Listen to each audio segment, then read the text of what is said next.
The dust kicked up around the broken wagon wheel like a small tornado, and through the haze, Deanna Louise could barely see the road ahead through her tears. Her father had been dead only 3 months, her mother gone for 5 years before that. And now here she sat on the edge of the Kansas prairie, with everything she owned loaded into a wagon that was not going anywhere. The wheel had cracked clean through, splintering like kindling, and she had no tools, no knowledge, and no hope of fixing it herself before nightfall brought the coyotes and whatever else lurked in the tall grass around Hamilton. She pressed her hands against her face, trying to compose herself, but the sobs came harder. 20 years old and completely alone in the world, trying to make it to the small homestead her father had left her 10 miles outside of town. The lawyer in Hamilton had given her the deed just that morning, along with his condolences and a warning that a woman alone would not last long out here. She had lifted her chin and told him she would manage just fine. "Thank you very much." That confidence felt like a distant memory now as she stared at the useless wheel. The sound of hoofbeats made her look up sharply, wiping at her eyes with the back of her hand. A man on a dark bay horse was approaching from the direction of town, and she felt a flutter of fear mixed with desperate hope. Out here, a stranger could be salvation or danger, and there was no way to know which until it was too late. He slowed as he approached, and she could see him better now. He was tall in the saddle, wearing a dusty brown hat that shaded his face, a blue shirt faded from sun and wear, and chaps that had seen plenty of hard work.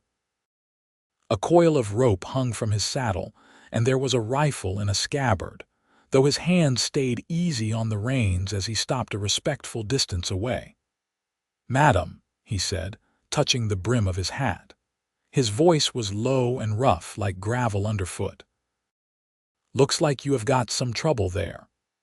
Deanna stood quickly, brushing the dust from her dark blue traveling dress and trying to regain some dignity. Up close, she could see he was maybe 25 or 26, with dark hair that curled slightly at his collar and eyes that were an unusual shade of green. His face was tanned and weathered but kind, and something about the set of his shoulders suggested a man who was used to solving problems. "The wheel broke," she said, hating how her voice shook. "I do not suppose you would know anything about fixing such things." He dismounted in one smooth motion and walked over to examine the damage, crouching down beside the broken wheel with his hat pushed back. She noticed his hands were calloused and strong, the hands of someone who worked hard for a living. "Where were you headed?" he asked, running his fingers along the crack in the wheel. "The old Larson place, about 10 miles northwest of Hamilton. It is mine now." She hesitated. "My father passed recently." He looked up at her then, and she saw genuine sympathy in those green eyes. "I am sorry for your loss, madam. My name is Kane Kelley. I work for the Double T Ranch about 15 miles from here, but I know the Larson place. It is good land." "Deanna Louise," she replied. "And right now it might as well be on the moon for all the good it does me." Kane stood and walked back to his horse, untying several items from his saddle. "I have got some tools here.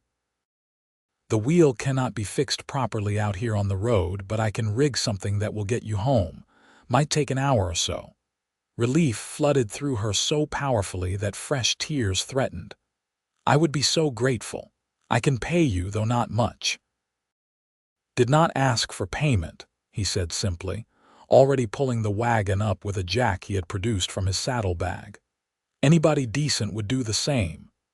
As he worked, Deanna found herself watching him with growing curiosity. He moved with efficiency and confidence, his hands sure on the tools. He had tied his horse to the back of the wagon, and the animal stood patiently, occasionally stamping at flies. "Have you lived in Hamilton long?" she asked, needing to fill the silence. "About 3 years. Came up from Texas after the war. He did not elaborate on which side he had fought for, and she did not ask. The war had ended in 1865, 12 years ago now, but the wounds still ran deep for many. Hamilton is a good town, fair people mostly. You will do all right here. The lawyer seemed to think otherwise. He said a woman alone would not last. Kane glanced up at her, and she saw a flash of something like anger cross his face. The lawyer would be Thornton. He has got opinions about everything, but that does not make them worth much. Plenty of women manage just fine on their own out here. It is hard work, but I expect you know something about that already. She thought of the last 3 months, nursing her father through his final illness while trying to keep their small farm in Missouri running. Thought of selling everything after he died to pay his debts, packing what little remained and setting out alone for Kansas because there was nothing left for her back home. I know about hard work, she agreed quietly. The sun was lower in the sky when Kane finally stepped back and wiped his hands on a rag. That should hold until you can get to town and have Emil at the smithy make you a proper wheel. But take it slow. This is temporary at best. Deanna looked at the repair work and felt amazement at how he had reinforced the cracked wood with metal strips and leather bindings, creating something that looked sturdy enough for the journey. How did you learn to do that? You pick up things when you have to. He gathered his tools and tied them back onto his saddle. You should not be on the road much longer alone. It will be dark in a couple hours. I know the way. I came through this morning. He frowned slightly, looking northwest toward where the land rolled away in waves of grass. All the same, I will ride along with you. Make sure you get there safe.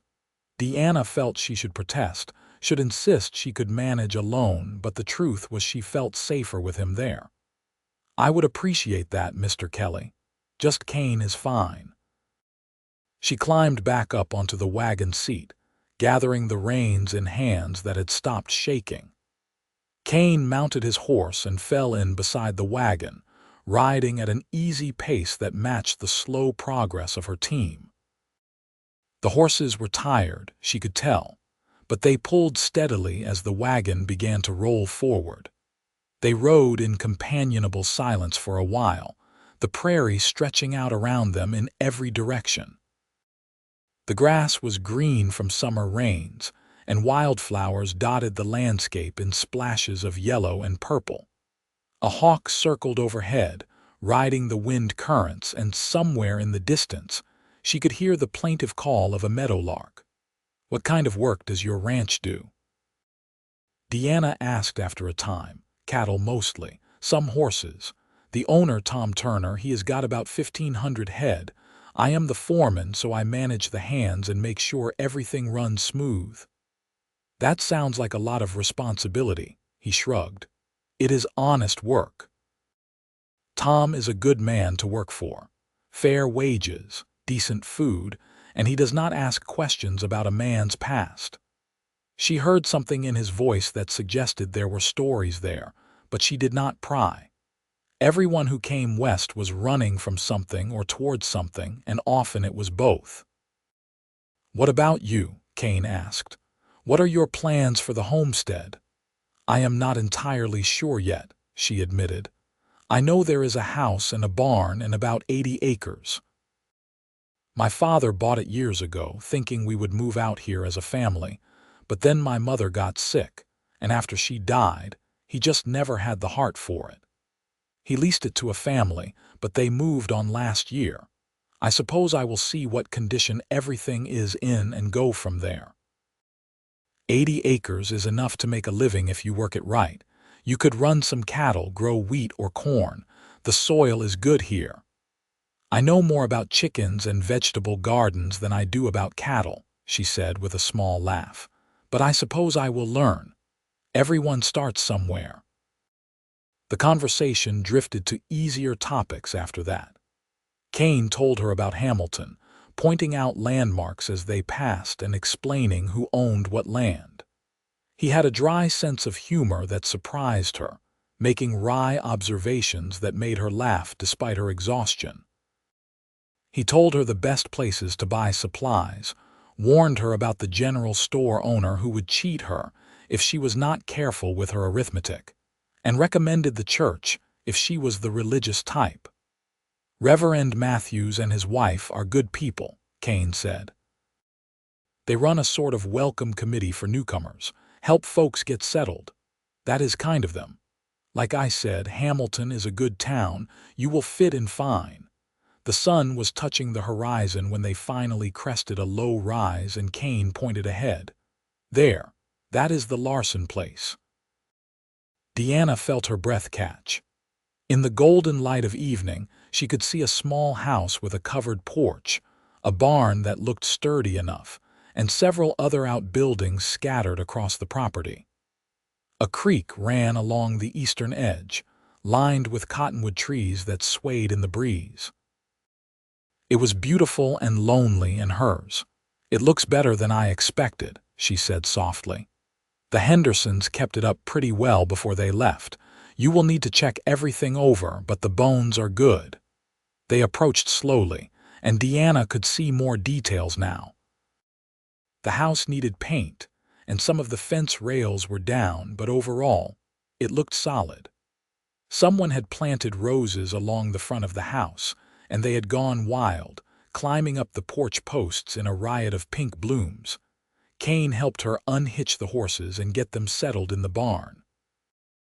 There was hay in the loft, dusty but still good, and the stalls were clean. He showed her where the well was, testing the water and declaring it sweet and cold. He checked the house with her, walking through the 4 rooms and examining the roof, the floor, the windows. Everything looks sound, he said finally. You will want to give it a good cleaning, but there is nothing that needs immediate repair. Deanna stood in the middle of what would be her parlor, looking around at the bare walls and dusty floor. She felt overwhelmed suddenly, the enormity of what she had taken on crashing over her like a wave. This was her life now. This house, this land, this solitude. Thank you, she said, turning to Kane. I truly do not know what I would have done without your help today. He had taken off his hat and was turning it in his hands, looking uncomfortable with her gratitude. It was nothing. Anyone would have done the same. But you were the one who stopped. That means something. Their eyes met, and something passed between them that made Deanna's heart skip in a way she had not felt before. There was kindness in his face, but also strength, and something else she could not quite name. Interest, maybe. Curiosity. I should get going, Kane said, though he made no move toward the door. It will be full dark soon, and Tom will be wondering where I got to. Of course. I have kept you long enough. He settled his hat back on his head and walked toward the door, then paused. Miss Louise, I know you just got here, but if you need anything at all, the Double T is about 2 hours' ride southwest. Anyone in town can give you better directions. Tom would not mind if you came by, and I would be glad to help however I can. That is very generous, Mr. Kelley. Kane, I will remember that. He nodded and headed out to where his horse was tied. Deanna followed, standing on the porch as he mounted up. The sky was streaked with orange and purple now, and the first stars were appearing in the east. Be careful going back in the dark, she said. I know the way. He gathered his reins, then looked at her one more time. You are going to be just fine out here, Miss Louise. I can tell. You have got grit. Then he turned his horse and rode off into the gathering darkness, and Deanna watched until he disappeared over the rise. Only then did she go back inside, closing the door behind her and looking around at her new home. She found a lantern with a little oil still in it and got it lit. There was a cook stove in the kitchen and a fireplace in the parlor, and she managed to get a small fire going with wood she found stacked beside the back door. The warmth and light made everything feel less lonely. Her supplies from the wagon included bedding, and she made up the rope bed in the larger of the 2 bedrooms. Everything smelled of dust and disuse, but it was a roof over her head and walls around her, and more than many people had.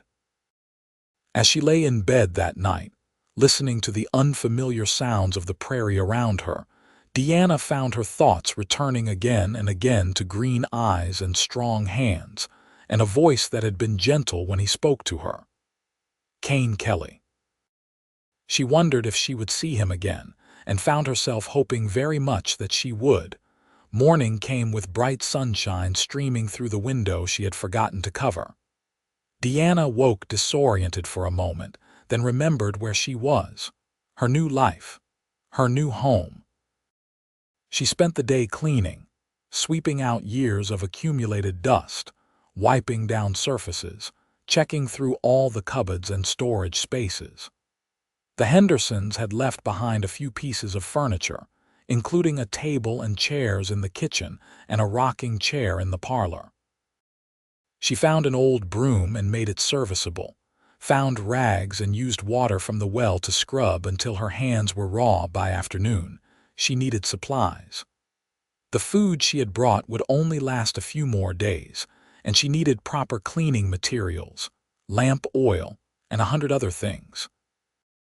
The temporary repair on the wagon wheel looked like it had held, but she remembered Kane's warning to go slow. Hamilton was about 10 miles southwest, and she made the journey carefully, walking beside the horses for part of the way to spare the wheel. The town was larger than she had expected, with a main street lined with businesses and several side streets with houses. There was a church at one end, a school building, a large general store, a smithy, a bank, and a saloon with rooms above it that she assumed were a boarding house. The general store was well stocked, run by a thin man with spectacles who introduced himself as Walter Price. She remembered Kane's warning and watched carefully as he tallied her purchases, checking his math and finding he had indeed tried to overcharge her by nearly $2. "My mistake," he said when she pointed it out, but his smile did not reach his eyes. She arranged to have a new wheel made at the smithy, where a burly man named Emil promised to have it ready in 3 days. The cost made her wince, but there was no choice. She needed a working wagon. On the way out of town, she stopped at the church. A woman about 40 years old with kind eyes and graying hair was tending flowers in front of the building and greeted her warmly. "You must be Miss Louise," the woman said. "I heard we had someone new at the Larson place. I am Clara Matthews. My husband is the Reverend here. Word traveled fast in small towns. Please call me Deanna. I just arrived yesterday." "Well, welcome to Hamilton. Are you settling in all right? Do you need anything?" The genuine warmth in her voice made Deanna relax. "I am managing. It is a lot to take in." "I am sure it is. Listen, we have a ladies' meeting at the church every Wednesday afternoon. Nothing fancy, just some sewing and conversation. You would be welcome to join us. It is a good way to meet people." "I would like that, thank you." Clara walked with her back to the wagon, chatting about the town and pointing out which houses belonged to which families. "That is the Harpers. They have 5 children. And that is old Mrs. Thornton, the lawyer's mother. And down that way is where the doctor lives, Dr. Phillips. Nice man, good at what he does." "It seems like a good community," Deanna said. "It is. We look after each other out here. Have to, really, this far from everything." Clara paused, then added casually, "I heard Kane Kelley helped you out with your wagon yesterday." Deanna felt her cheeks warm. "He did. I would still be stranded on the road if not for him. He is a good man, keeps to himself mostly but always ready to help when needed, works hard at the Double T." Clara's eyes twinkled. "Easy on the eyes, too, if you do not mind me saying, Mrs. Matthews. Oh, call me Clara. And I am just speaking the truth. Half the young ladies in town have tried to catch his attention, but he has never seemed interested. Too devoted to his work, I suppose." Deanna was not sure what to say to that. So she changed the subject, asking about where to buy chickens and whether there was anyone who might have a milk cow for sale. Clara had opinions on everything and shared them generously, and by the time Deanna loaded her supplies and headed home, her head was spinning with information. The next few days passed in a blur of work.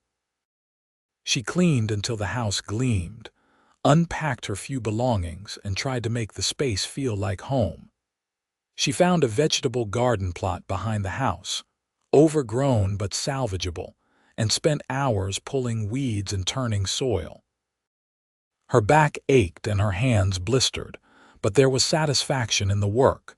She went back to town for the new wheel, and Emil proved to be a master craftsman.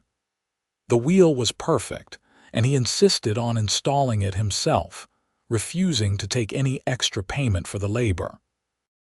She wondered if Kane had said something to him, but she did not ask. On Wednesday, she drove into town again for the ladies' meeting. There were about a dozen women gathered in a room behind the church sanctuary, ranging in age from barely 18 to over 60. They welcomed her warmly, teaching her names she immediately forgot and asking polite questions about where she had come from and what her plans were. The youngest woman there was named Sarah Harper, a pretty blonde of about 19 who was engaged to a ranch hand. She latched onto Deanna immediately, clearly hungry for a friend her own age. "It gets lonely out here," Sarah confided as they worked on stitching a quilt together. "Most of the girls I grew up with have married and moved away or are so busy with babies they do not have time for visiting. It is nice to have someone new."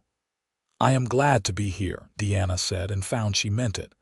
"Is it true that Kane Kelley helped you when your wagon broke down?" Sarah asked, lowering her voice. Deanna nodded. "He was very kind."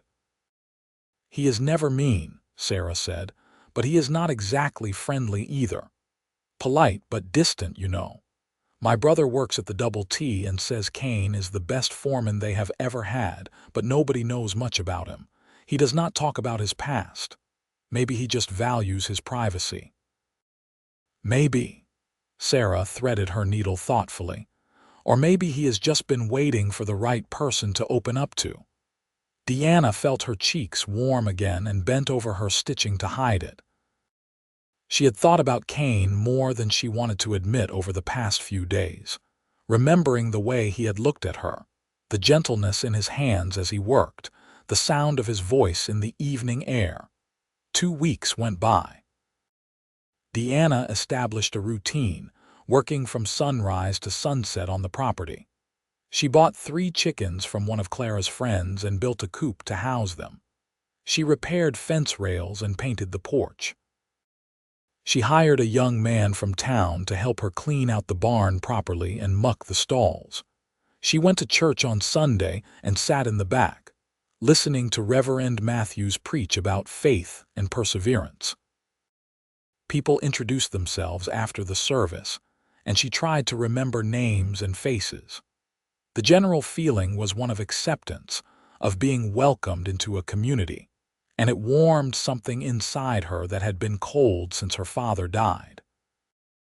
But through it all, she found herself looking for a tall figure in a dusty hat, listening for the sound of hoofbeats that would announce a visitor. Kane did not come, and she told herself she should not be disappointed. He had his own life, his own work. He had helped her because it was the right thing to do, not because he owed her anything more. Then one evening, 3 weeks after she had arrived, she was in the barn feeding the chickens when she heard a horse approaching. She stepped outside and felt her heart leap when she saw Kane riding up the path. He looked tired, she noticed, with dust coating his clothes and a weariness around his eyes that suggested long days. But he smiled when he saw her, a slow smile that transformed his face, and she found herself smiling back without thinking. "Evening, Miss Louise," he said, dismounting. "I hope I am not intruding." "Not at all. It is good to see you." She tried to keep her voice casual, but something must have shown in her face because his smile widened slightly. "I wanted to check on you, make sure you were settling in all right. I meant to come by sooner, but we have been moving cattle to summer pasture, and it has been all hands working dawn to dark. I have been keeping busy myself. Would you like some coffee? I just made a fresh pot." "That sounds real good right about now." She led him to the house, suddenly conscious of how plain everything must look. But if Kane noticed the bare walls or simple furnishings, he did not comment. He sat at her kitchen table and accepted the coffee gratefully, wrapping his hands around the cup and breathing in the steam. "You have done a lot with the place," he said, looking around. "Looks lived in now. Thank you. It is starting to feel like home." She poured herself a cup and sat across from him. "How have you been?" "Tired. But it is good work. We got about 800 head moved up to the high pasture. Should have good grazing until fall." They fell into conversation easily, and Deanna was struck again by how comfortable she felt with him. He asked about her week, and she told him about the ladies' meeting and the chickens and the fence repairs. He told her about a calf that had been born on the trail and a run-in with a rattlesnake that had nearly gotten one of the younger hands. "You have to be careful out here," he said seriously. "Especially alone. Do you have a gun?" "A rifle. My father taught me to shoot." "Good. Keep it loaded and within reach. Not trying to scare you, but there are dangers. Animals mostly, but sometimes worse." She knew he meant men, and she nodded. "I am careful." They talked until the light faded and Deanna lit the lamps. Kane should have left, she knew, but he seemed reluctant to go, and she was certainly not going to suggest it. Eventually, though, he stood and stretched. "I should head back. Got to be up before dawn." She walked him to the door, and on the porch he paused. The stars were brilliant overhead, the Milky Way a river of light across the black sky. The air was cool and sweet with the scent of grass and roses. "Miss Louise, I was wondering if I might call on you again," Kane said, his voice carefully neutral. "When I have time. If that would be all right with you." Deanna felt warmth spread through her chest. "I would like that very much. And please call me Deanna," he smiled, that slow transformation again. "Then you should probably call me Kane, Deanna." The sound of her name in his voice did something to her insides that she had no words for. "Be careful riding home in the dark." "I will. Good night." She watched him ride away, just like before, but this time it felt different. This time it felt like a beginning. After that, Kane came by every few days. Sometimes he would arrive in the evening, helping her with whatever project she was working on before they sat on the porch and talked until the stars came out. Sometimes he came on Sunday afternoon after church, bringing supplies from town or tools she had mentioned needing. He brought her a young milk cow, a gentle red and white creature he had bought from a neighboring ranch. He showed her how to milk, his hands guiding hers until she got the rhythm right, and she tried not to think about how close he was standing or how her skin tingled where he touched her. He helped her repair the roof on one of the outbuildings, and she climbed the ladder to hand him tools, watching the way his muscles moved under his shirt as he worked.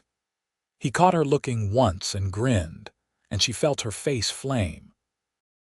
They were careful with each other, formal still in many ways, but something was building between them. She saw it in the way his eyes followed her when she moved around the kitchen making dinner. Felt it in the way her breath caught when his hand brushed hers passing a cup. Heard it in the silences that fell between them sometimes, charged with something neither was quite ready to name. Sarah noticed, of course. The next Wednesday at the ladies' meeting, she pulled Deanna aside with barely contained excitement. "People are talking about you and Kane Kelley," she whispered. "They say he has been out to your place near every other day." "He is helping me with some repairs," Deanna said, trying to sound casual. "Sure he is." Sarah's grin was knowing. "Deanna, That man has not looked twice at a woman in the 3 years he has been here, and now he cannot stay away from you. Do you know what that means? It means he is kind and does not like to see someone struggling. It means he is courting you, even if neither of you has said the words yet. Deanna wanted to deny it, but she could not, because Sarah was right. The careful attention, the frequent visits, the way he looked at her sometimes like she was something precious and rare. Kane was courting her, and she was letting him, and more than that, she wanted him to. The realization should have frightened her. She had known him barely more than a month, but somehow it felt right in a way nothing ever had before, like finding something she had not known she was looking for. The next time Kane came by, she had made a pie from the wild blackberries she had found growing along the creek. His eyes lit up when he saw it, and the pleasure on his face when he tasted it made her feel warm all over. "This is amazing," he said around a mouthful. "Where did you learn to bake like this, my mother?" She said the way to keep a family happy was good food and plenty of it. He finished his slice and looked at her seriously. "Deanna, I have been meaning to ask you something." Her heart started beating faster. "Yes." "There is a dance in Hamilton next Saturday night. I was wondering if you would let me escort you. A dance. Public, social, a statement. If she went with him, everyone would know, would see them as a couple, would start making assumptions about where this was heading." "I would love to," she said.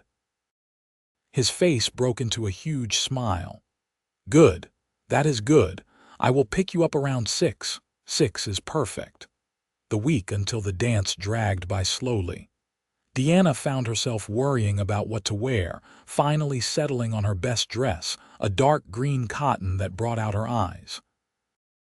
She had not been to a dance in over a year, had not thought about such things while caring for her father.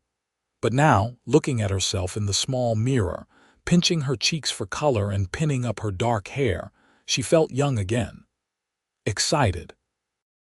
The woman looking back at her had color in her face and brightness in her eyes, and an expression of anticipation that made her look almost pretty. Kane arrived exactly on time, riding in a small buggy he had borrowed from the ranch. He looked different than she had ever seen him, wearing a clean white shirt and black vest, his dark hair neatly combed. When he saw her, something flashed across his face, hot and intense, before he composed himself. "You look beautiful," he said simply. "Thank you. You look very handsome yourself." The ride to Hamilton was pleasant, the evening air cooling after the heat of the day. They talked easily, as they always did, but there was an undercurrent of nervousness that had not been there before. This was different. This was them declaring themselves, stepping into something new. The dance was being held in the largest barn in town, cleared out and decorated with lanterns and bunting. Music spilled out into the street as they approached, and Deanna could see people already dancing inside, swirling and spinning in patterns she remembered from her childhood. Kane helped her down from the buggy, and she noticed several people watching them with interest as they entered together. Clara Matthews waved from across the room, and Sarah gave her an exaggerated wink that made her want to laugh.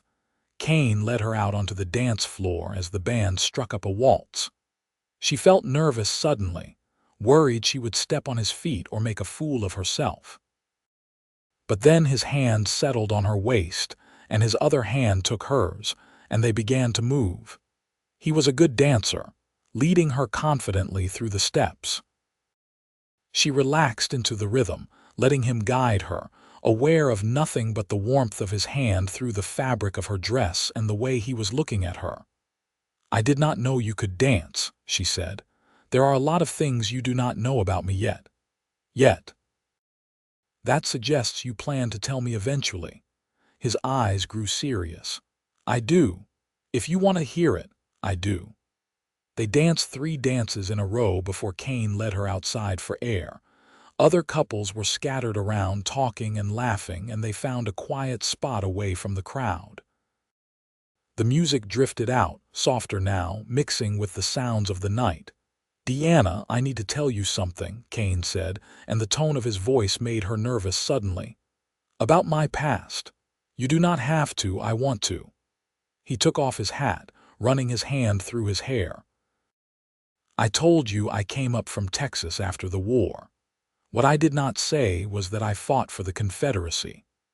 I was 17 when I joined up, did not really understand what I was fighting for except that all my friends were going and it seemed like the thing to do. By the time I figured out what it really meant, I was in too deep to get out." Deanna waited, letting him find his words. "I saw things, did things, nothing I am proud of." His voice was rough with old pain. "When the war ended, I just started riding. Could not go home, could not face what I had been part of. Drifted for a while, worked odd jobs. Finally ended up here and Tom gave me a chance. Let me start over." "We all have things in our past," Deanna said softly. "The war was a complicated thing, you were young. That does not excuse it." "No, but it does not define who you are now either." She touched his arm, feeling him tense under her hand. "Kane, I see who you are. The man who stopped to help a stranger. The man who has been patient and kind and generous with his time. That is who you are. Not whatever you did when you were 17 and scared and confused." He looked at her, and in the lantern light she could see the depth of emotion in his eyes. "You really mean that?" "I do." He moved closer, and her breath caught. His hand came up to cup her cheek, his thumb brushing across her skin with infinite gentleness. "Deanna Louise, I am falling in love with you. I think I started falling that first day when I saw you crying over that wagon wheel and thought you were the bravest thing I had ever seen." Her heart was pounding so hard she thought it might burst from her chest. "I am falling in love with you too. I did not think I would ever feel this way about anyone. Can I kiss you?" "Yes." He leaned in slowly, giving her time to change her mind, but she did not want to. His lips met hers soft and careful, a question more than a demand. She kissed him back, her hand coming up to rest against his chest where she could feel his heart racing as fast as hers. When they pulled apart, they were both breathing hard. Kane rested his forehead against hers and she felt him smile. "We should probably go back inside before people start talking," he said. "They are already talking." "Good. Let them. I want everyone to know you are spoken for." They went back inside hand in hand, and Deanna felt like she was floating. They danced more, talked with other people, ate the food that had been laid out on long tables. But through it all, she was aware only of Kane beside her, his hand on her back, his eyes seeking hers across the room. The evening ended far too soon. Kane drove her home through the darkness, and they talked about everything and nothing, making plans for the future like they had all the time in the world. At her door, he kissed her again, longer this time, and she felt heat pool low in her belly, a wanting she had never experienced before. "I should go," he said, though he made no move to leave. "I know. Can I come by tomorrow? Please do." He kissed her once more, then forced himself to step back. "Good night, Deanna. Sweet dreams." "Good night, Kane." After that night, everything changed. They were officially courting now, acknowledged by the community as a couple. Kane came by almost every evening after work, and on Sundays, they went to church together and had dinner afterward. They worked side by side on her property, talking and laughing and learning each other. She learned that he had a scar on his shoulder from a bullet wound in the war, and another on his thigh from a cattle stampede 2 years ago. Learned that he loved coffee strong and bitter, that he could not abide carrots, that he sang when he worked though he thought no one could hear. Learned that he woke before dawn every morning, that he read books when he could get them, that he wanted children someday, a whole houseful if his wife was willing. He learned that she was afraid of thunderstorms, that she had a quick temper but forgave easily. that she could gut a fish faster than any man he knew. Learned that she wanted to plant an orchard, that she missed her parents terribly, that she sometimes felt desperately lonely even when surrounded by people. Learned that she trusted him in a way she had never trusted anyone before. Summer deepened into the full heat of July. The days were long and hot, the prairie shimmering under the sun. Deanna's garden flourished, and she spent hours tending it, watching with pride as vegetables grew fat and ripe. Kane helped her can tomatoes and beans, standing in her kitchen with his sleeves rolled up while she showed him how it was done. "I never figured I would end up doing woman's work," he said, but he was grinning. "Out here, there is no such thing as woman's work or man's work. There is just work that needs doing. You sound like Tom. He says the same thing." Then Tom is a wise man. They had fallen into such an easy rhythm that Deanna sometimes forgot they had known each other only a few months. It felt like forever, like he had always been part of her life.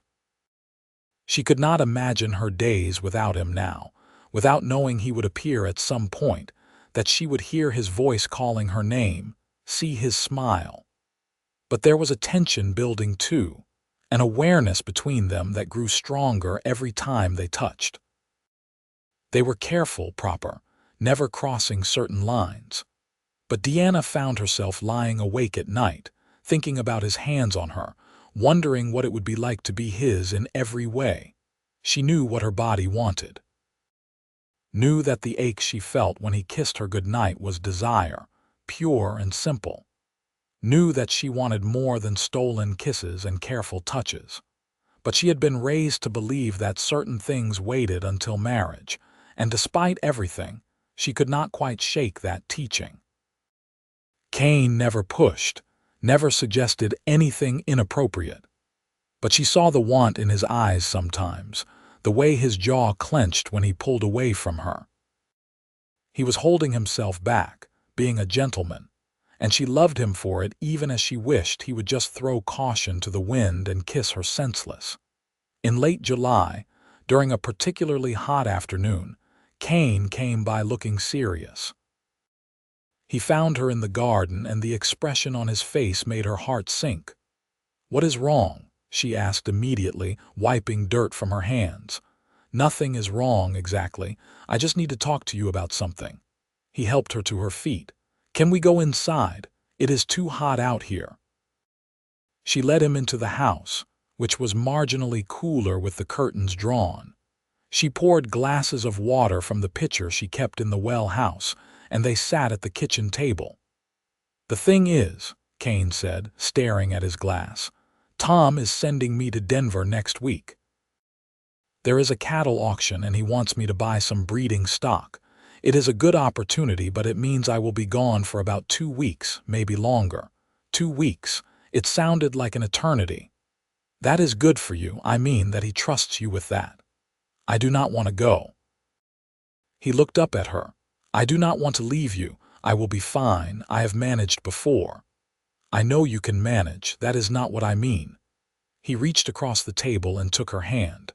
"Deanna, I hate the thought of being away from you for that long, and it made me realize something. I do not want to be away from you ever.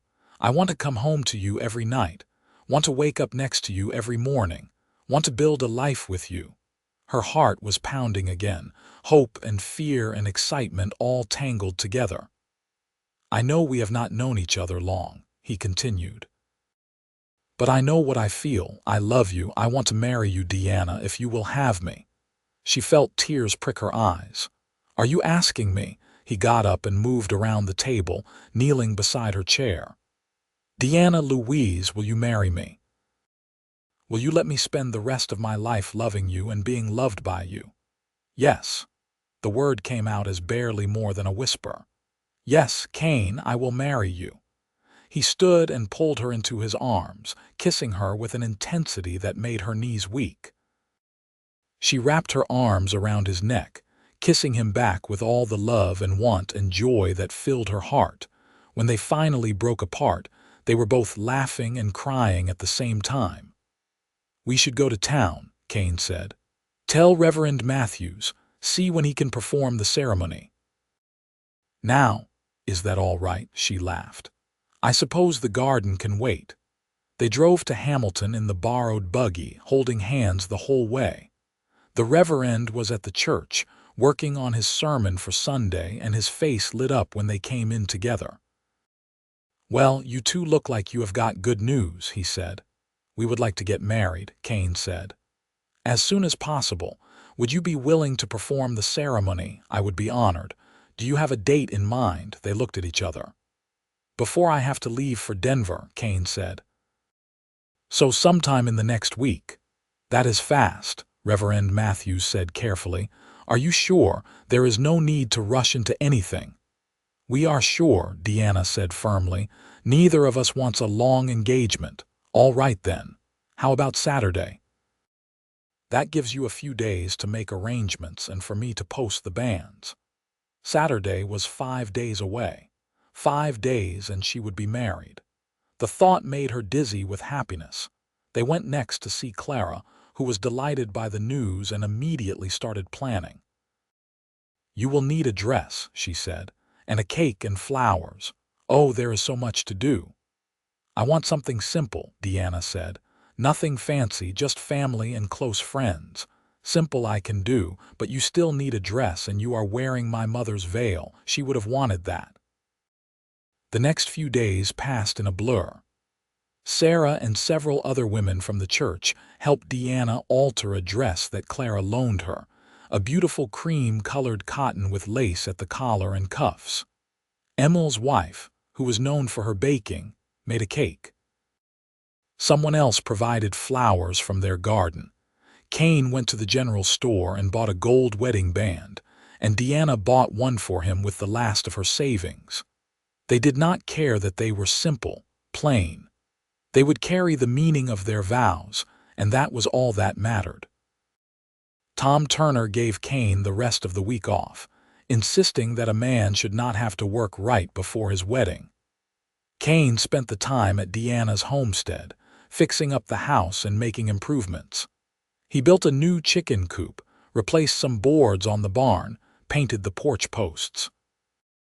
"You are trying to make everything perfect," Deanna said, watching him work. "I want you to have the best," he said simply. "I will have you. That is all I need." Saturday arrived bright and clear, with a gentle breeze that kept the heat at bay. Deanna woke in her own bed for the last time as an unmarried woman, and the thought made her smile. Tonight, she would sleep in this bed as Kane's wife. Tomorrow, they would wake together and begin their married life. Clara and Sarah arrived early to help her get ready. They fixed her hair, pinning it up with small white flowers woven through. They helped her into the dress, adjusting the fit until it was perfect. They placed the veil on her head, the delicate lace falling to her shoulders. "You look beautiful," Sarah breathed. Deanna looked at herself in the mirror and hardly recognized the woman staring back. Her eyes were bright with happiness, her cheeks flushed with excitement. She looked like a bride. She felt like one too, nervous and eager and so full of love she thought she might burst with it. The ceremony was at 2 in the afternoon at the church. Deanna rode into town with Clara and Sarah, her hands shaking slightly as she stepped down from the wagon. Through the open church doors, she could see people gathered inside, more than she had expected. "Half the town is here," she said, surprised. "You and Kane are popular," Clara said. "People like a good love story, and you two have given them one." Inside, someone started playing the piano, a simple wedding march. This was it. This was the moment. Reverend Matthews appeared at her side. "Ready?" she nodded, not trusting her voice. He offered her his arm and they walked through the doors together. The church was full, every pew packed with faces she recognized. Tom Turner was there and all the hands from the Double T, the women from the ladies' meeting. Emil and his wife. People she had met in town, people who were becoming her community, and at the front, standing by the altar in his Sunday best, was Kane. Their eyes met, and everything else faded away. There was only him, only the love on his face, only the promise of the life they were about to begin. She walked down the aisle feeling like she was floating. Reverend Matthews placed her hand in Kane's, and his fingers closed around hers, warm and strong and sure. The ceremony was simple but beautiful. They spoke their vows clearly, their voices steady despite the emotion that threatened to overwhelm them. When Kane slipped the ring on her finger, his hand trembled slightly, and she saw tears in his eyes that matched her own. "I now pronounce you husband and wife," Reverend Matthews said. "Kane, you may kiss your bride." Kane pulled her close and kissed her softly, reverently, a promise sealed. The church erupted in applause, and when they turned to face their community as husband and wife, Deanna felt a joy so complete it was almost painful. The reception was held in the church hall, with food and music and dancing. People lined up to congratulate them, shaking Kane's hand and kissing Deanna's cheek. Tom Turner gave a speech about what a good man Kane was, and several people told embarrassing stories that made them laugh. But through it all, Deanna was aware only of Kane beside her, his hand in hers, his thumb rubbing circles on her palm. They could not stop looking at each other, could not stop smiling. Finally, as the sun was setting, they said their goodbyes and climbed into the wagon. Someone had decorated it with ribbons and tin cans, and people threw rice as they drove away, laughing and waving. The ride home felt different than any before. This was their home now, not just hers. They would build their life here together, would fill the house with love and laughter and eventually, God willing, children. Kane helped her down from the wagon at the house, then surprised her by sweeping her up into his arms. "What are you doing?" she laughed. "Carrying you over the threshold." "It is tradition." He carried her into the house and set her down gently in the parlor. The lamp was already lit, someone having come ahead to make everything ready for them. There was a fire in the fireplace despite the warm evening, making the room glow. They stood looking at each other, suddenly shy. This was new territory for both of them, intimate in a way nothing had been before. "I love you," Kane said softly. "So much it scares me sometimes." "I love you too." She stepped closer, reaching up to touch his face. "You are my husband now. And you are my wife." He kissed her, and it was different than before. Deeper, more urgent, full of promise. His hands moved to her hair, carefully removing the pins and flowers, letting it fall around her shoulders. She unbuttoned his vest, her fingers clumsy with nerves and anticipation. They undressed each other slowly, discovering the reality of what they had only imagined before. Kane was gentle, patient, guiding her through uncertainty until nervousness gave way to pleasure. They came together in the lamplight, two becoming one, sealing their vows with their bodies.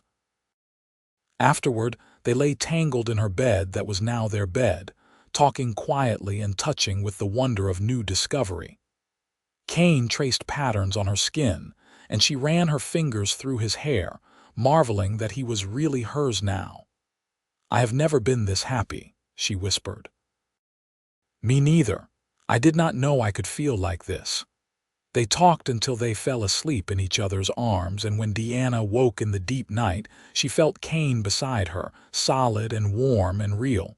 Her husband, her love, her future. The next morning they woke tangled together, and Kane made love to her again in the early light, taking his time, learning what made her gasp and sigh. They made breakfast together, stealing kisses between tasks, laughing at nothing. On Monday, Kane had to leave for Denver. Saying goodbye was harder than Deanna expected, even knowing it was only temporary. She clung to him perhaps longer than was dignified, breathing in his scent, memorizing the feel of his arms around her. 2 weeks, he said. Maybe less if I can manage it. Be safe, come back to me, always. She watched him ride away, then turned back to the house to face 2 weeks alone. But it felt different this time. She was not really alone. She was married, part of something bigger than herself. And Kane would come back and they would continue building their life together. The days passed slowly without him. She threw herself into work, tackling projects she had been putting off. She went to the ladies' meeting and endured good-natured teasing about being a newlywed. She went to church on Sunday and sat in the pew she and Kane had claimed as theirs, missing his presence beside her. At night, she slept in their bed and dreamed of him, waking with an ache of longing that was physical. She had not realized how much of her heart he had taken with him until he was gone. He had been gone 11 days when she woke feeling ill. She barely made it outside before she was sick, her stomach rebelling against breakfast. It passed quickly, but it left her shaky and weak. The next morning it happened again, and the morning after that. Clara came by on the 4th morning bringing fresh bread and found Deanna looking pale and exhausted. "Are you all right?" she asked with concern. "I think I might have a stomach ailment. I have been sick every morning this week." Clara's expression changed, something knowing and amused entering her eyes. "Every morning. Nothing during the day. No, I feel fine once it passes." "Deanna, honey, when was your last monthly cycle?" Deanna opened her mouth to answer, then stopped. "When had it been?" She counted backward, trying to remember. Before the wedding, certainly, but before that, she could not quite recall. "Oh," she said softly as realization dawned. "Oh, I think you might be expecting," Clara said gently. "The morning sickness is usually the first sign. Pregnant." She might be pregnant. She and Kane had made a baby quickly and easily, a gift neither of them had expected quite so soon. "Are you happy about it?" Clara asked. "Yes." The word came without hesitation. "Yes, I am. I just wish Kane was here so I could tell him. He will be home soon." And what a homecoming present that will be. Kane arrived 2 days later, riding up to the house just before sunset. Deanna heard the hoofbeats and flew out the door, not caring about dignity or propriety. She ran to him, and he dismounted and caught her in his arms, spinning her around. "I missed you," he said against her hair. "God, I missed you so much. I missed you too, so much." She pulled back to look at him, drinking in the sight of his face. "How was Denver?" "Successful. I got good stock and Tom is pleased, but I do not want to talk about that now. I just want to hold you." They went inside, and she made him dinner while he told her about the trip. She let him talk, biding her time, savoring the news she had to share. They ate, and then she led him to the bedroom, needing to be close to him in every way. Afterward, lying in his arms, she finally told him, "Kane, I think I am expecting. I have been sick every morning and my cycle has not come. I think we are going to have a baby." He went very still. Then he rolled over to look at her, his eyes wide. "Really? Are you sure?" "As sure as I can be without seeing a doctor, but all the signs are there. A baby." He said it like he was testing the word. Then his face broke into the biggest smile she had ever seen. "We are going to have a baby. Are you happy?" "Happy? Deanna, I am more than happy. I am over the moon. We are going to be parents." He kissed her, then moved down to press his lips to her still flat stomach. "Hello in there, little one. This is your father speaking. I love you already." Tears streamed down Deanna's face, happy tears this time. "We need to think about the future. We will need more room eventually. And there is the question of your work at the Double T. I have been thinking about that actually." Kane sat up, pulling her with him. "Tom made me an offer in Denver. He wants to sell me 200 acres on the eastern edge of his property, the section that borders your land. Said he would give me a fair price and let me pay it off over time. Why would he do that? Because he knows I want to build something of my own eventually. And because he is a good man who likes to help people get started." Kane took her hands. If we bought that land, combined it with your 80 acres, we would have close to 300 acres. Enough to run our own cattle operation, small to start but with room to grow. I could still work part-time at the Double T until we get established. What do you think? I think it sounds perfect. I think it sounds like exactly what we should do. They stayed up late making plans, imagining their future. They would build onto the house, add rooms for children. They would buy cattle, start small and build up. They would plant more crops, maybe that orchard Deanna had dreamed of. They would create something lasting, something to pass down to their children. The next morning, they rode to the Double T together to talk to Tom. The owner was a big man in his 50s, with gray shot through his hair and a weathered face that spoke of a lifetime outdoors. He welcomed them warmly, congratulating Kane on his marriage and Deanna on landing such a good man. "I suppose Kane told you about my offer," Tom said when they were settled in his office. "He did, and we are very interested," Deanna said. "But I want to make sure you are not doing this just out of kindness. We want a fair business arrangement." Tom laughed. "You are a sharp one. I can see why Kane is smitten. It is not just kindness, though I do like helping folks. The truth is, that eastern section is more land than I can properly manage, and it is not ideal for cattle anyway. Too broken up with creeks and trees. But for a smaller operation, someone doing mixed farming and ranching, it is perfect. You would be doing me a favor by taking it off my hands." They worked out the details over the next hour. The price was more than fair, and Tom agreed to let them pay in installments over 5 years. He even offered to give Kane steady part-time work until their own operation was profitable. "You have been like a son to me these past 3 years," Tom said, shaking Kane's hand. "I want to see you succeed, both of you."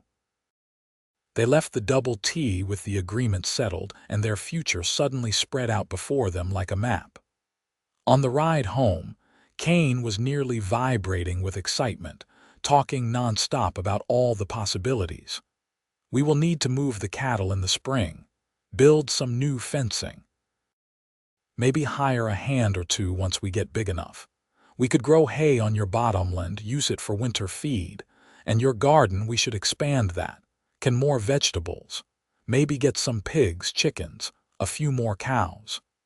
Deanna listened with a smile, loving his enthusiasm.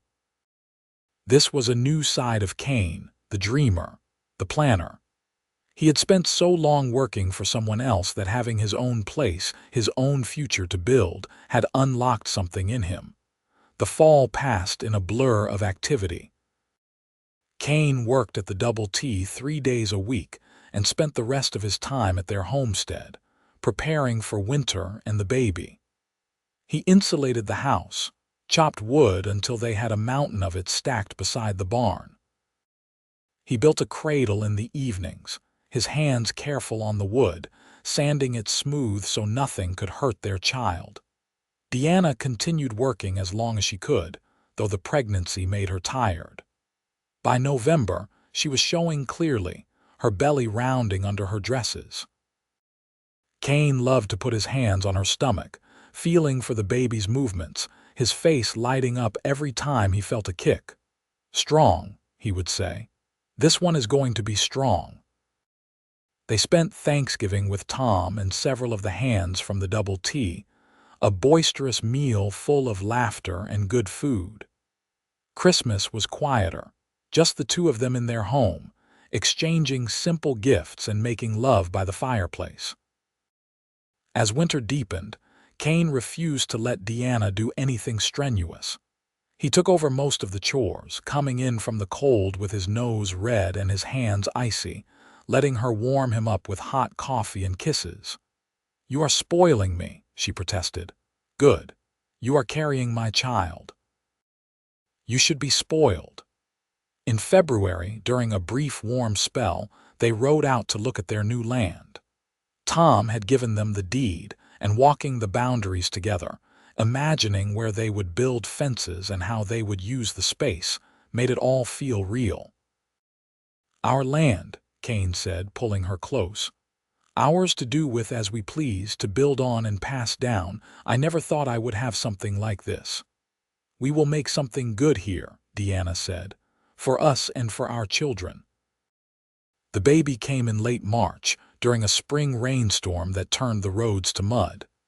Deanna had been having pains all day, but she had not said anything, not wanting to worry Kane. But when her water broke just after supper, there was no hiding it anymore. Kane went pale. "It is time. It is time. But the doctor is in town, and the roads, we do not have a choice. You are going to have to go get Clara. She has delivered babies before." Kane looked like he wanted to argue, but he just nodded and grabbed his coat. "I will be as fast as I can. You stay put. Do not do anything." She almost laughed. "I do not think I have much choice in what happens next." He kissed her hard and fast, then ran out into the rain. She heard him ride off, and then she was alone with the storm and the pains that were coming faster now. She made her way to the bedroom and tried to prepare, gathering towels and water, changing into an old nightgown. The pains were intense, stealing her breath, and she found herself gripping the bedpost and breathing through them like her mother had taught her years ago. It felt like hours, but was probably less when she heard voices. Kane burst through the door with Clara right behind him, both of them soaked to the skin. "I am here, honey," Clara said, immediately taking charge. "Kane, get that water boiling, and then you might want to leave. This is not going to be pretty." "I am not leaving her," Kane said firmly. Clara looked at Deanna, who nodded. "Let him stay. I want him here." What followed was the longest night of Deanna's life. The pain was worse than anything she could have imagined, wave after wave that threatened to tear her apart. But Kane was there, holding her hand, letting her squeeze until she thought she might break his fingers, whispering encouragement and love. "You can do this," he said. "You are the strongest person I know. Just a little more." Clara coached her through, checking her progress, telling her when to push and when to rest. The storm raged outside, rain lashing the windows, but inside there was only the work of bringing new life into the world. Finally, just as dawn was breaking and the rain was tapering off, she felt something shift. One final push, Clara's hands guiding, and then there was a sound that made her heart stop, a cry. Strong and angry and alive. "It is a boy," Clara announced, holding up a tiny, red-faced creature who was clearly not happy about being born. A beautiful, healthy boy. Kane was crying, tears streaming down his face as Clara cleaned the baby and wrapped him in a blanket. She placed him in Deanna's arms, and Deanna looked down at her son, her and Kane's son, and felt love overwhelm her. "Hello, little one," she whispered. "We have been waiting for you." Kane knelt beside the bed, one hand touching the baby's tiny fist, the other stroking Deanna's hair. "He is perfect. You are perfect. I love you both so much." They named him Caleb, after Kane's father who had died before the war. Caleb had dark hair like his father and a determined set to his tiny jaw that suggested he would be strong-willed. He was a good baby, sleeping well and eating heartily, growing stronger every day. Kane was a natural father, patient and gentle. He would walk Caleb around the house in the middle of the night when the baby was fussy, singing softly until the crying stopped. He changed diapers without complaining and learned to swaddle better than Deanna could. "You are good at this," she said one evening, watching him rock their son. "I always wanted to be a father, wanted it more than anything, but I did not think I deserved it after everything I had done. You gave me that, Deanna. You gave me a family, a home, a reason to be better. You were always good, Kane. You just needed to believe it." Spring turned to summer, and life settled into a new rhythm. Kane continued working part-time at the Double T while slowly building up their own herd. They bought 10 head of cattle to start, young cows that would breed well. Kane built new fencing on their expanded property, marking out pastures and planning for growth. Deanna tended the house and garden and their son, watching him grow and change every day. When Caleb was old enough, she would strap him to her back and work in the garden, talking to him about the plants and the weather and everything she was doing. The community embraced them fully. People stopped by with gifts for the baby, advice for the new parents. Sarah got married that summer to her ranch hand, and Deanna stood up with her, holding Caleb on her hip throughout the ceremony. As Caleb's first birthday approached, Kane came home one evening with news. "Tom offered to sell me 20 more head," he said. "Said he would give me a good price since I have been such a reliable worker. If we buy them, we will have 30 head total. That is enough to really call ourselves ranchers. Can we afford it? Barely. But I think we should do it. We need to keep growing if we want to make this work long term." They bought the cattle, and suddenly their small operation felt real. Kane hired a young man from town to help with the heavier work, and together they built more fencing, a new barn, and a proper bunkhouse. The years passed quickly after that. Deanna got pregnant again when Caleb was 2, and this time she carried a girl they named Darla. 2 years after that came another boy, Kyle. The house was expanded twice to accommodate the growing family, adding bedrooms and a larger kitchen. Their ranch prospered. Through hard work and careful management, they built their herd to over 100 head. They were not wealthy by any means, but they were comfortable, with enough to live on and a little extra to save for the future. Kane left the Double T entirely when Kyle was born, focusing all his energy on their own land. Tom remained a good friend and mentor, always ready with advice when asked. The children grew up strong and healthy, running wild over the prairie, learning to ride almost before they could walk. Caleb was serious and thoughtful like his mother, Darla adventurous and bold, Kyle sweet-natured and gentle. On their 10th anniversary, Kane surprised Deanna with a trip to Hamilton, where he had arranged for the children to stay with Clara. They stayed in the boarding house above the saloon, a luxury they rarely indulged in, and spent 2 days just being together.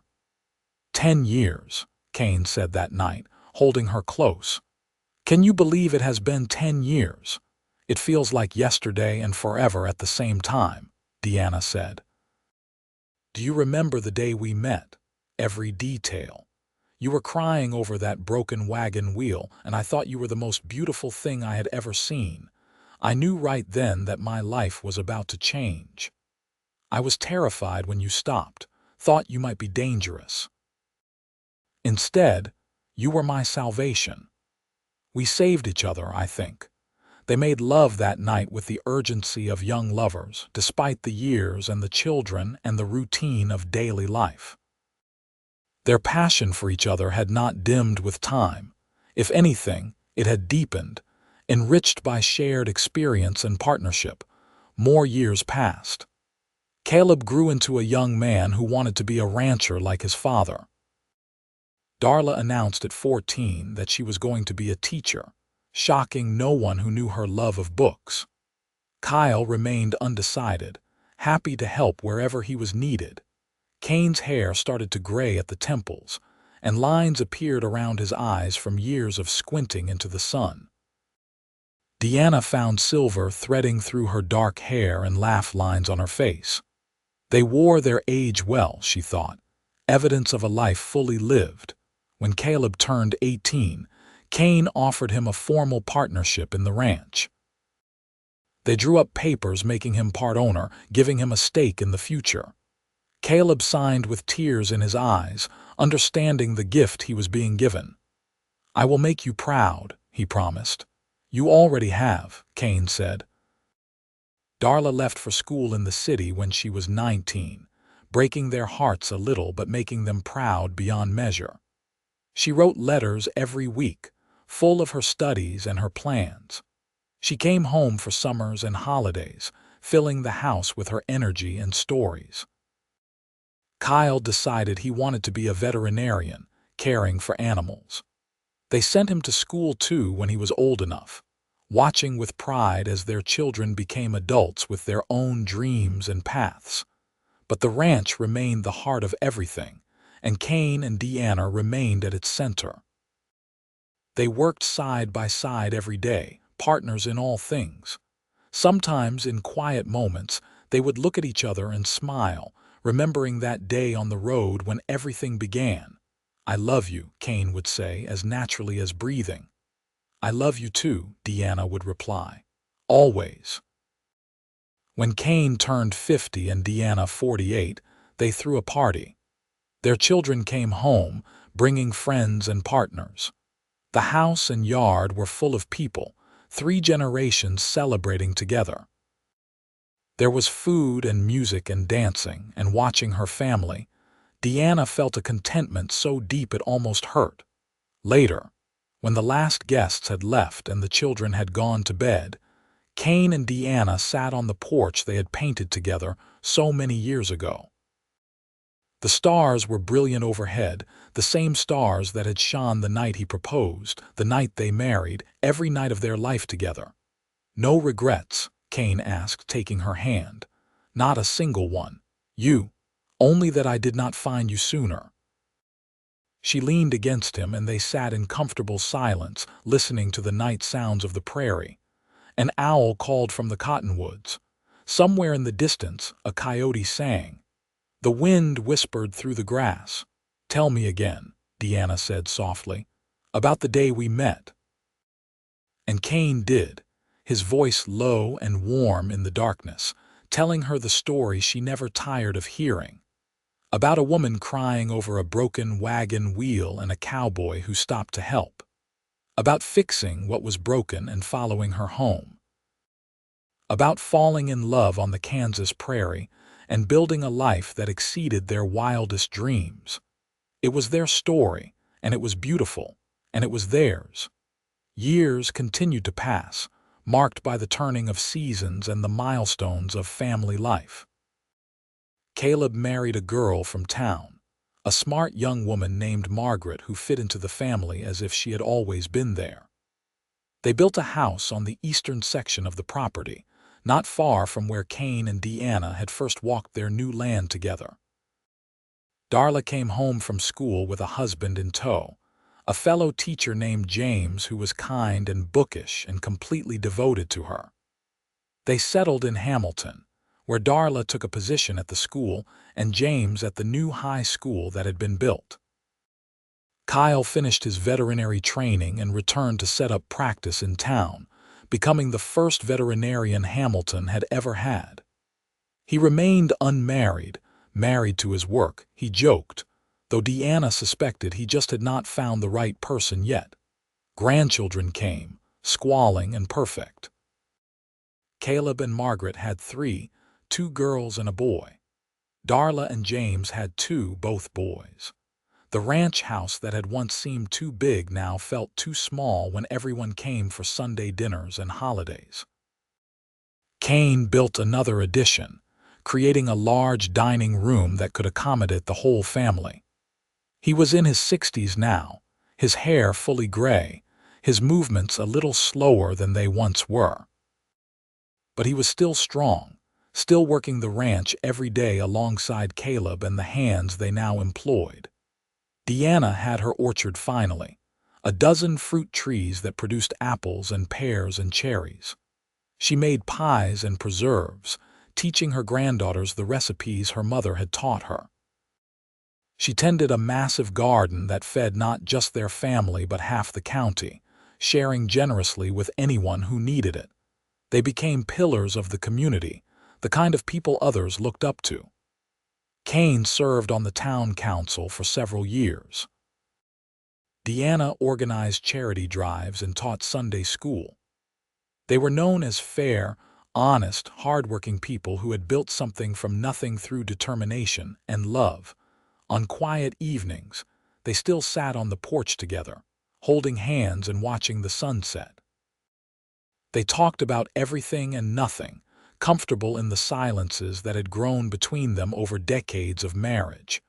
"You remember when you thought you could not have this?" Deanna asked one evening.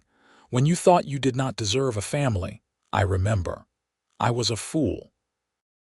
"You were lost. There is a difference. You found me, saved me. We saved each other." It became their refrain, the truth they returned to again and again. They had saved each other that day on the road, and they continued saving each other every day, through hard times and good, through sickness and health, through all the moments that made up a life. When Kane was 70 and Deanna 68, they decided to semi-retire. Caleb took over full management of the ranch, with his oldest son helping as he came of age. Kane and Deanna moved to a smaller house they built closer to town, something easier to maintain, with less land to worry about. But they came to the ranch every Sunday without fail. Sunday dinner with the whole family, a tradition that no one would dream of breaking. The dining room Kane had built was full of noise and laughter, children and grandchildren, and eventually great-grandchildren filling every chair. Deanna would look around the table at the faces of her family, all these people who existed because she and Kane had found each other, and feel overwhelmed with gratitude. This was legacy. This was what mattered. They celebrated their 50th wedding anniversary with the whole town invited. It was held in the same church where they had married, and many of the same people who had attended their wedding were there, older now but still smiling, still celebrating love. 50 years, Kane said in his speech, holding Deanna's hand.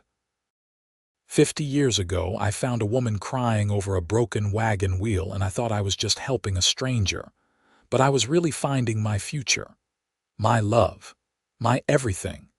Deanna, you made me believe in myself when I had given up. You gave me a family, a home, a reason to be better.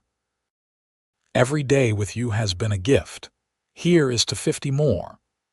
Everyone laughed at that, knowing 50 more years was not realistic but loving the sentiment. They cut the cake, and there was dancing, and Kane held Deanna close and moved slowly around the floor, remembering other dances, other moments, the accumulation of a lifetime together.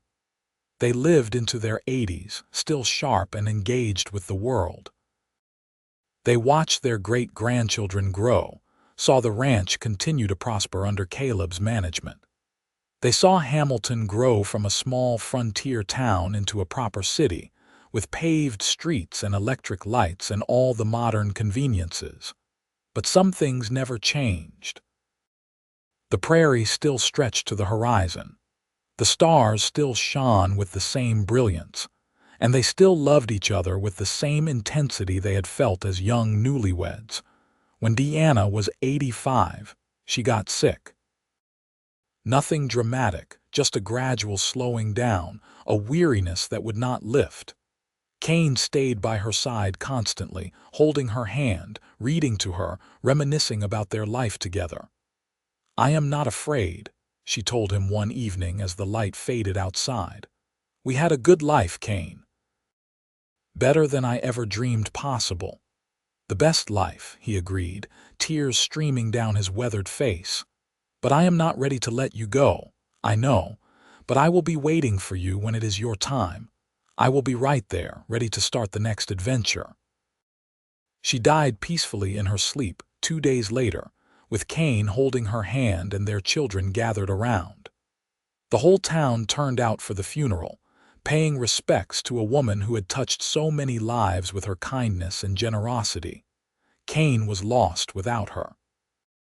For the first time in over 60 years, he woke alone, ate alone, went to bed alone. The house they had shared felt empty despite being full of memories. He tried to carry on, visiting the ranch, playing with his great-grandchildren, going through the motions of living. But everyone could see he was fading. He was not sick exactly, just diminishing, like a candle burning down. He spent hours on the porch, staring out at the prairie, and everyone knew he was waiting. 6 months after Deanna died, Kane joined her. He went to sleep one night and simply did not wake up.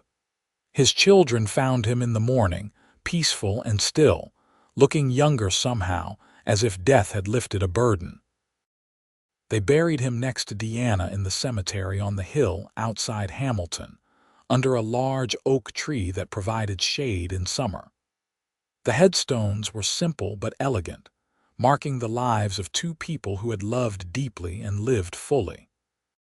The ranch continued under Caleb and his children, thriving and growing, a testament to everything Kane and Deanna had built.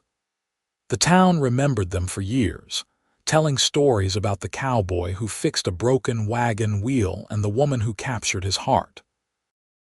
About a love that had started with a simple act of kindness and lasted until death and beyond. On summer evenings, when the light was just right and the breeze blew across the prairie, some people swore they could see two figures on the porch of the old homestead, sitting close together and holding hands, watching the sunset together just like they always had. Maybe it was just shadows and wishes and memory. Or maybe love really did last forever, transcending death itself, continuing on in the lives of those left behind and the stories they told. Either way, it was a good ending to a good story. A story that began with tears and ended with love, with everything in between that made life worth living. And in the hearts of their children and grandchildren and great-grandchildren, in the land they had tended, and the home they had built, Kane and Deanna lived on, their love story an inspiration for generations to come.